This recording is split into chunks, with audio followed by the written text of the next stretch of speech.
Hello Giants fans, welcome to Giants Baseball 101. I'm Gabe Vaughn, your host.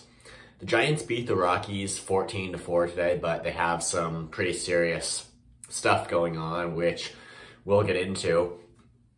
The week started with a 2-3 series loss to the Dodgers, and honestly, what else is new? I think we're at the point where I'm not even going to try to say that this is embarrassing anymore, because like what's there to say? It's almost like it's what we expect, and it's just becoming too normal.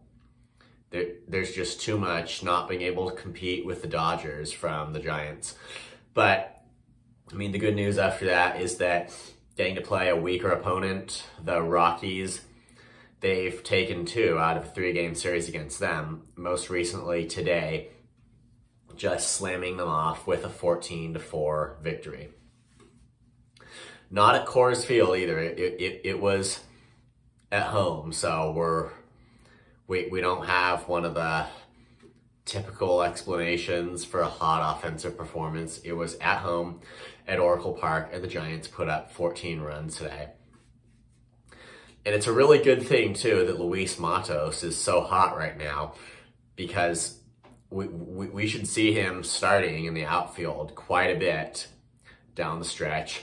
We'll talk about that in a little bit, but we haven't gotten there yet. But just 14-4 win. The bats really got going today, and Kyle Harrison threw 5 innings, and he allowed 3 runs. And then the bullpen came in: Ryan Walker, Eric Miller, Tyler Rogers, and then Taylor Rogers to finish off the final 4 innings of the game and just send the fans home happy for another day. So right now they're on a 3-game winning streak, and that's the good thing. But I think we have to just face the really bad news that we've got about Jung Hoo Lee, who seemed like he'd be in his prime for this year, but seriously hurt his shoulder jumping for a fly ball in the outfield. And you don't want to lose that kind of effort over fear of injury, but this was just one of those times where he went too far in his effort to just patrol that outfield, and it's costing him the remainder of his season.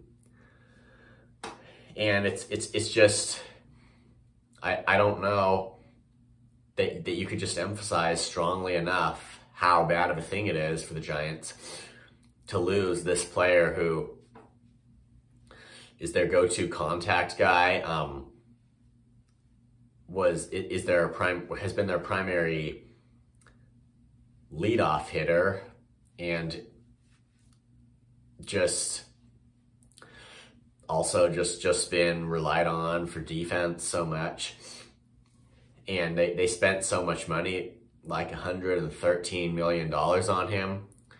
Now he's out for the season. And I don't think this situation is one where you can directly blame anybody. It's just one of those unforeseen accidents that happened.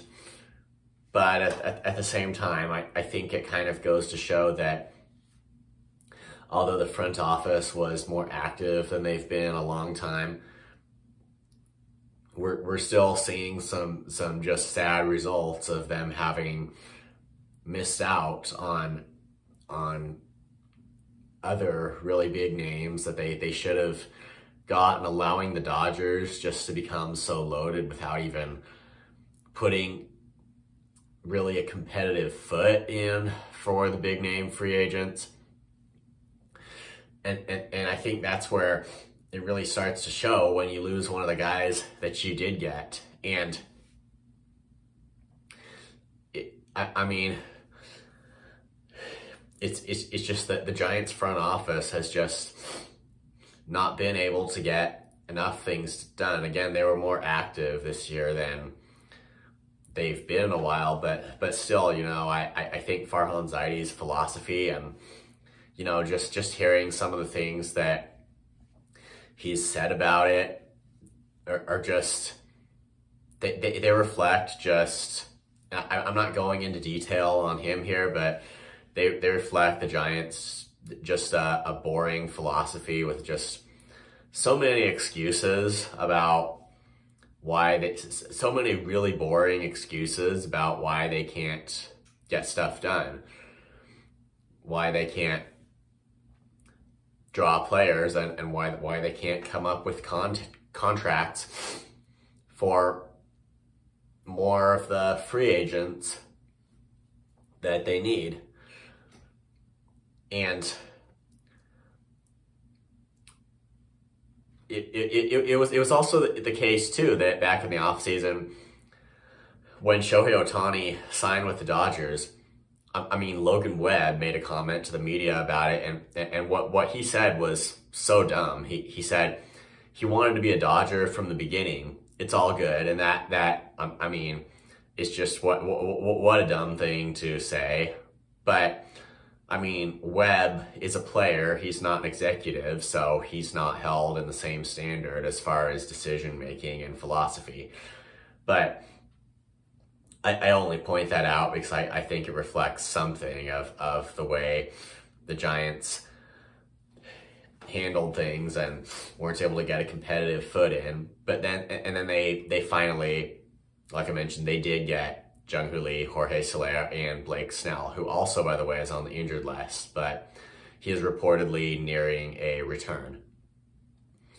But I mean, this thing with Jung Hoo Lee, it's what you really see here is that roster depth can never completely replace it. And again, pretty good thing that Luis Matos is hot, because we're going to see him around. And of course, there's really no knowing if it's just a hot streak or if it's something real for him. And when we really have to hope that it's the latter. And the other move the Giants have made that's probably worth mentioning is the signing of Kurt Casale to another contract. He was the backup catcher in 2021, and they've just signed him to not a minor league deal, but a major league deal.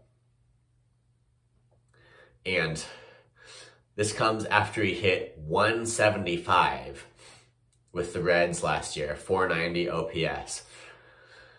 But you just think about that, a 175 batting average, and the Giants are reuniting with him on a big league contract, and he's now on their big league roster. Sounds like a pretty strange time to be talking about it when he had a hit for them today, but that was 2 at-bats. We really haven't seen anything yet. And I mean, I get my reference from one of the articles on the official San Francisco Giants website, by the way, reported this. He's coming in after hitting 175 last year. And the thinking is because he worked with the Marlins hitting coach over the offseason when he signed a minor league deal with the Marlins, from which, by the way, he got released. He worked with the Marlins hitting coach over the offseason, and he said he felt better at the plate. So a season with the Reds, 175 batting average, worked with a hitting coach over the offseason, and he feels better. He feels like he has changed his swing, and you just see the Giants being naive again. And truth be told, he was tearing it up in AAA with the Cubs, but I mean, short stint. It still stands that we're not looking for role players. And he was just that in 2021, and pretty good leader as a catcher for the Giants. But right now, it's just at a time when we're not looking for role players. We're looking for top guys who really can win games. And I can't. I just couldn't be saying that it's completely a bad thing due to the fact that the season's already started. And it's not like I could expect them now to start signing more free agents, but it's just, I think all it is a reflection of where the Giants as an organization have been brought, you know, and if they're going to be relying on Casale to get playing time, it really comes down to an issue of what of all the information that you've got, what are you going to weight the most strongly? And unfortunately, not trying to be negative, but last season's performance, that's the bucket I would have just given the most weight to. So, sorry. Well, tomorrow the Giants play the final game of the series against the Rockies. Jordan Hicks will be starting, and only thing to say is they have to go for the sweep. Thank you for watching. This has been Giants Baseball 101. Please subscribe if you haven't. Also, please leave your questions and comments. You know where to do it. I'll see you next time on Giants Baseball 101.